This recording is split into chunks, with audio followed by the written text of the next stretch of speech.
Two Turntables and a Mic Show. This is Hip Hop Uncut. And what Two Turntables and a Mic Show is about is dedicated to unsigned hip hop artists and hit producers. And what we have is like a round table, try to teach y'all education, try to teach y'all about the game. This is for artists who want to further their careers in this industry. It's not really if you just want to rap. Tonight we're doing a Put 'em on Blast segment for the show. Put 'em on Blast is me taking it to the streets, giving y'all a chance to say exactly what y'all feel, no holds barred. Tonight's topic is the rules. And really it's artists who think the rules don't apply to them. Like, how y'all gonna get in the game without a press kit? A press kit is just like your resume. You know what I'm saying? You can't go to Target and walk in and somebody gonna give you a job. You gotta fill out the resume with stuff that you did. You know what I'm saying? So it's like you have to build up your package. If you don't, you hustling backwards. There's no need for you to be in this game if you're not trying to further your career. Now, yeah, you can be mediocre. You can make money. You can do this. You can do that. But at the end of the day, you know, if you're really trying to get a deal, then what it's about is your package. You have to be the complete package. It's okay to have skills. It's okay to be able to battle. But at the end of the day, it's 90% business, 10% skill. If you don't know your business, the industry will fuck you. Excuse my expression. It's just straight up like that. So tell me, what do you think about artists who got 10 mixtapes out, but not one press kit? Anybody? Who in here right now got 10 mixtapes out and not one press kit? Anybody else? I mean, seriously, if y'all don't talk, you won't get the knowledge because the industry ain't telling you what to do. And there's certain things I can't even say because of where things are going that need to be said right now. But if nobody speaks out, how will y'all learn? I know somebody. Who got a press kit in here then? One person? Who said that? Who got a mic? DJ, I got one. Yeah. You got a press kit? Yeah. So, you got an EPK? Yeah. Okay, now speaking of EPKs. And I got a bio and all that. Yeah, how successful has it been for you? What have you done with it? I sold 500,000 records. I know that's right. 5,000. Signed to Broader Records, EMI Records, shot 5 videos, been all over the world 2 times. I know that's right. And y'all see what a press kit got him. So it's only like 3 or 4 people in here with press kits. Anybody in here who got a lot of mixtapes and no press kit?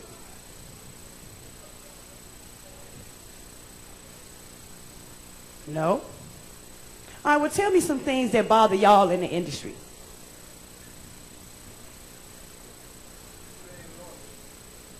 Come up here. I said people that are not loyal.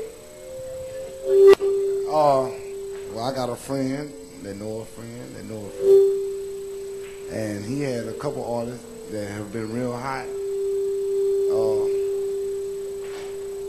And they were signed to him once, and they weren't loyal. And they still the same way. You want to know what I'm talking about? Y'all want to know what I'm talking about? I don't believe y'all want to know what I'm talking about. Yeah, he not loyal. He jumped from label to label. And that's on the real. Remember that. Okay, so loyal. How y'all feel about loyalty in the game? How do y'all feel about a person who comes and get their shine? Well, people help them to get to where they're going, but then they turn their back on you as if you were never there. Anybody got an opinion about that? For those of y'all who don't know me, my name is Shaun Nicole. I was just going with the flow just now. What was the question that led into the loyalty?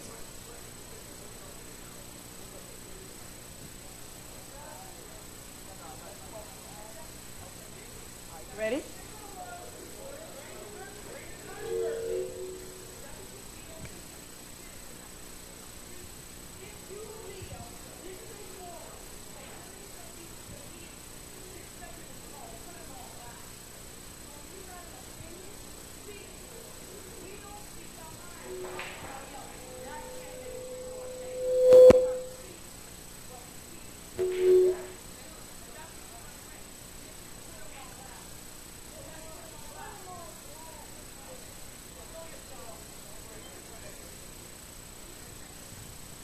Okay, so how do you feel about loyalty in this game?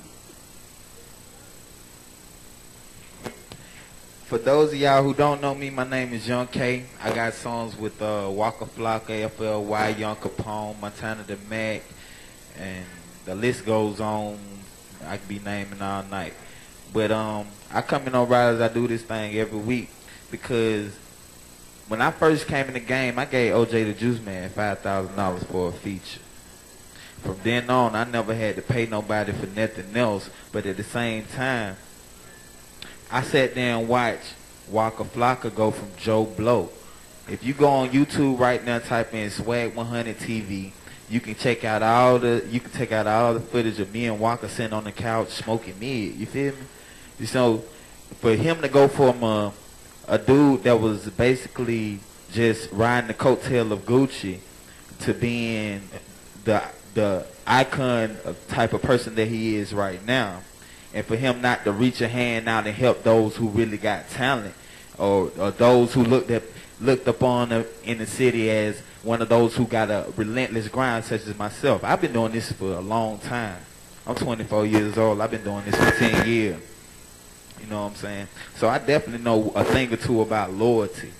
The first deal I had, I'm glad you did say something about contracts and the game not being loyal to the newcomers to it. If you don't know your business sense, then you will get played.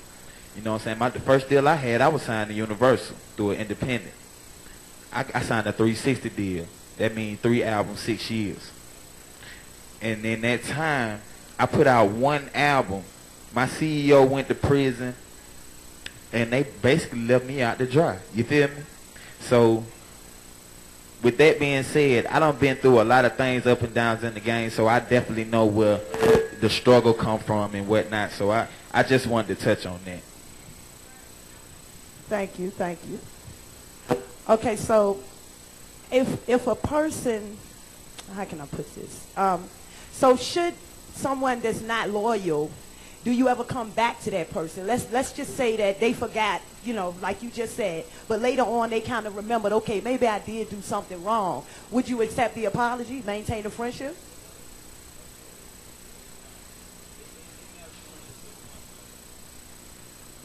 I feel like no matter how far I get in life or all the things that I can accomplish in life, I'm going to still reach my hand out and help those that have helped me on my way to the journey. They know what they say. Those who go up the ladder, on your way up the ladder, you see them same people coming back down the ladder. So in his climax, on his way back down, he got to see me again because I ain't going to stop doing what I'm doing. You see what I'm saying? So therefore, if he was to come back to me when he get down and out and be like, man, help me out, or whatever the case may be, which I pray to God he never had to go through that. But if he ever reach his hand out to me, of course, I'm going to take his hand. I'm going to help him out because I'm just that type of person. You see what I'm saying? But as far as people coming back into your life, I don't think you should ever forget, but you should always forgive. That's all I got to say. All right. Okay, how do y'all feel about artist management? Who in here even has a manager? Do y'all feel like it's important? You feel like you need a manager? You feel like you can do this on your own? Anyone?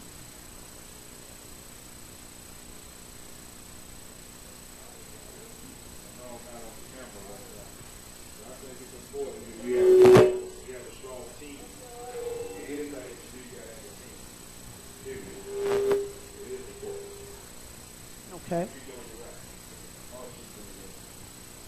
I feel, for those of you who don't know, I'm Shaun Nicole, old school pimping, drop zone music. I feel that artist management is important, but I've also learned that most people that come to you about managing you, I mean, they tell you got all this talent and all that, but 95% of the time, they all about getting their little money off the top, and a lot of times they don't really get the job done. You know, so at this point, I've been basically managing myself because I've been doing all the internet, putting my stuff out on, you know, like on digital downloads and all that stuff. If I take on a manager person myself, he got to take me higher than I can get myself. If he can't take me higher than I can get myself, I have no use for him because I can go out here and do gigs for free forever. You know, if he's not getting me paid and getting me on the right shows, then the manager do you no good. So management is important, but only if they're on your side. Just like Jerry Maguire said, show me the money. I know that's right, thank you. And like he said, management is good if they do what they say. If somebody gives you a business card and they say they do artist management, but it has like web designer, plumber, McDonald's, that's not the person for you, because everything is a 24-hour job. So if they got 5 and 6 24-hour jobs, how are they going to help you? You know, and nowadays, record labels not even talking to artists if you don't even have management. But what do y'all feel like a manager should get paid? Because I know some artists, y'all complain about the money. You know, you want to say that you got like $50 million chains around your neck, but get to the door and complain about $5. So the question becomes, how serious are you about this game? Because if you can't pay for a $5 open mic, why you in here talking about $50 million around your neck? Why you even at an open mic if you got $50 around your neck? How do y'all feel about the substance that people talk about in their music? Because I feel like a murderer ain't got time to write songs. You see what I'm saying? He too busy hiding. I mean, and then it kind of goes to what are we teaching the youth? Now, I'm not saying that we responsible, but we got to watch what we say. I mean, it's sort of like you just did a show. You killed 10 million people, including your mom, and then you came back home and kissed your child goodnight. Do it make sense? You understand what I'm saying? If we don't come together as a people, I think what people don't understand is hip-hop is a culture. It's a way of life. It's not something you do. It's something you are. And if we don't come together, each one teach one, the industry is so screwed up right now. It's like slave camps, y'all. And like I said, there's certain things I can't even really say right now. But Google it. And then ask yourself, do you really want to go in this industry? Now, mind you, it is money. And the money is nice. But if you don't have a strong team, like he said, behind you, oh, come on up here, I can't hear you. You got something to say? Come on up here.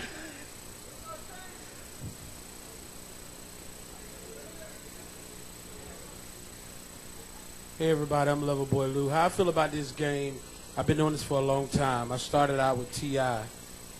I was in a group with him, come from Columbus, Georgia. We used to sing R&B.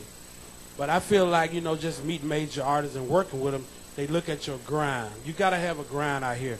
Don't nobody want you walking up with your hands out. They respect your grind. If you out here grinding, you out here putting CDs in the streets, you out here talking to DJ, it's all about your grind. All you got to do is just keep believing in yourself. You know you got the talent. Somebody's going to respect that. Somebody's going to give you a chance, I'm telling you. It's about your grind. And like they're saying, just have your business together, and that's what it takes. If you keep pushing that long enough, you'll make it. But you got to know the business, because the business is most of what it is. But I'm telling you, that's what it's all about. That's all you got to do. And major artists look at your grind. They don't want nobody that's not out here grinding. They're not going to give you a chance if you're not grinding. That's what it's about. Okay. Y'all want to come back now? Come on. We need some female power up here.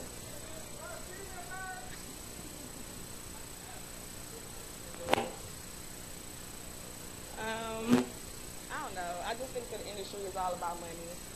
Everybody got their hustle. They just trying to get money. It don't matter what sells, if it's a nigga talking about a female shaking their ass or whatever. It's just about money.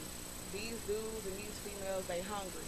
You feel what I'm saying? They just, it doesn't matter to them. They listen to the radio, they listen to whatever, and they gonna rap about what sells, whether it's you know, whether it's talking about females shaking their ass, taking their clothes off. It's just about money. You know, that's just pretty much it. Thank you. Ouch. We're going to cut that part. And like she said, it is all about money now. It's not the same before, like back when I was coming up in the industry, you could actually call the record companies and set up meetings with the A&Rs and go sit down and talk to them. Now, you got to have a manager. I mean, you had to have a manager then, but, you know, what's the guy name that signed with Drake? The little young guy, young light-skinned guy. Cole, J. Cole?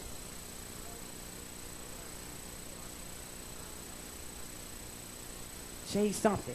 Him, what I heard was that he sat outside of Jay-Z's studio for like hours waiting for him to come outside just so he can give him his mixtape.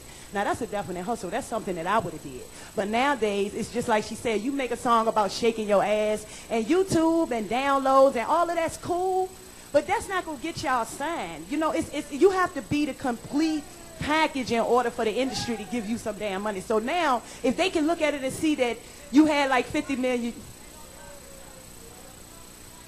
right, if the public love it, it's going to do. Right. If they like it, it's...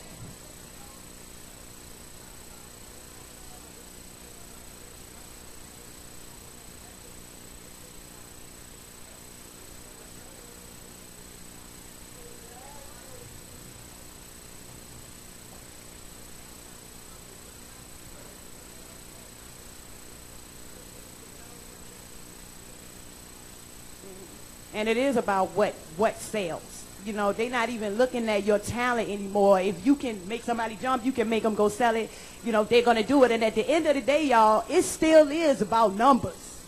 You got to sell CDs. Yeah, you got to download. But it is about numbers at the end of the day if you want a record company to give you some money. Now, if you want to do it on your own, copyrights, how many of y'all got y'all stuff copywritten? All right. And you already a step ahead of the game because a lot of people don't do it. You know, you go get that barcode for like $100 or $200. Go to the store, put your shit in there on consignment. Sell it for $2, $3. You know what I'm saying? That adds up. Also, now you got the barcode. SoundScan can see you making sales. You know what I'm saying? You don't even need a record deal from a major label. You can make all the money you need right there. Just take it back to Master P. Open up the trunk. That nigga sold millions of stuff out of his trunk for $2, $3, and look at where he at now just from doing that. It's the small hustles that people don't even come back to anymore. The money do hypnotize.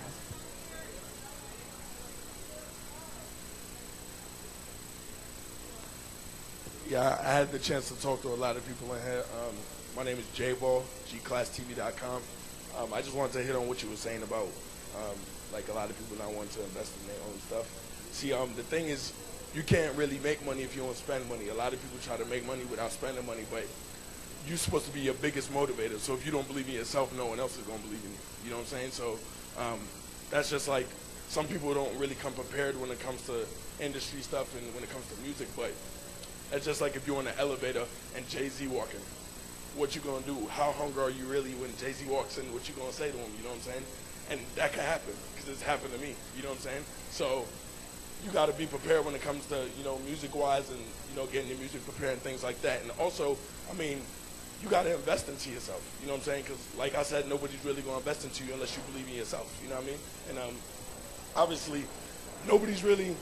There's people in the industry that probably made it easier than others, but some people got some people got connections and stuff like that. But a lot of people had to grind to get where they're at. You know what I'm saying? And it's not easy, but at the end of the day, somebody's going to spot your grind if you're really hungry, and somebody's going to see it and, you know, take account to it. And if you really believe in yourself and you believe in what you do, you're going to make it. You know what I'm saying? So that's all it is. You know, gclasstv.com. Check it out. You know what I'm saying? Thank you. Appreciate that.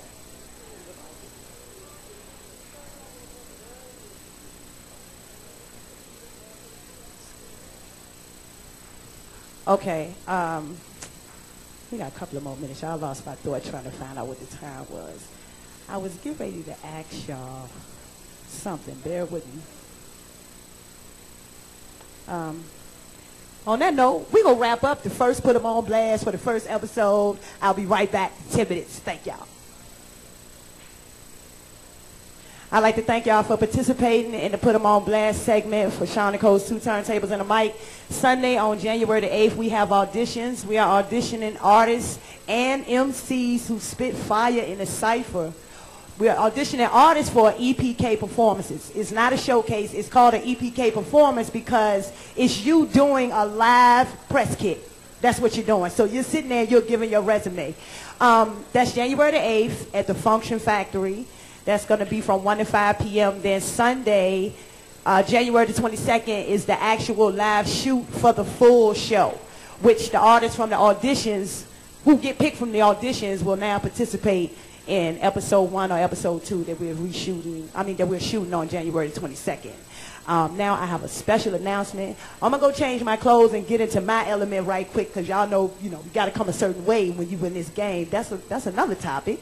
But I'm gonna go and get in my element. I'm gonna come back out, and like anybody in here who spit 16s, just spit straight fire right off top of the dome. Like I seen some brothers in here last night was getting it down. I see chicks, females out here, but it ain't enough power in the female MC game right now. It's not enough power, y'all. I know y'all out there, we gotta step out. We just as hard as these dudes and got something to say. We got stories too. And the only way we gonna help the next girl that's trying to come up is we gotta tell our story. We gotta pull them into it. So I'm going to change clothes. I'm gonna come back. We gonna get into that. And I got a special announcement.